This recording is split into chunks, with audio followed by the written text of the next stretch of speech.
Good morning, everybody. Chris Linton here from Body Basics. Happy Educate Thursday to you. I hope you're off to a wonderful start to your day.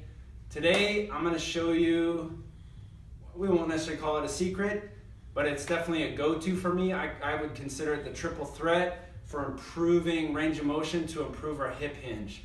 So I'm going to show you a solid hip stretch that I do regularly, and then a movement that I do that complements that, and then an exercise.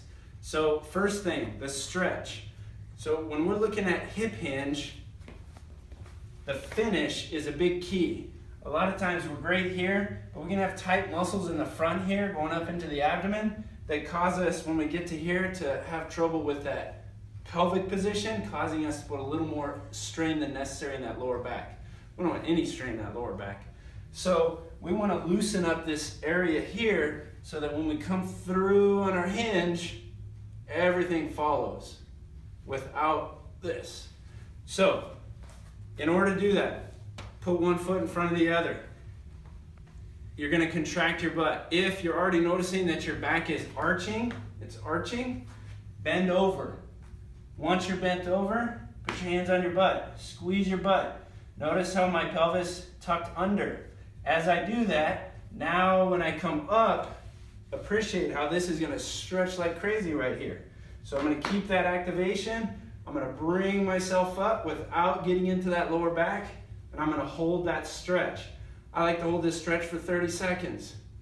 The other thing you can do with this is add arm motion to it. I can go up, I can go sideways, and I can rotate. That brings me into the second piece I love to do. Once I've established range of motion here, I'm going to switch so I'm coming at you. Then what I like to do is either cross the arms here or put the arms out and add rotation.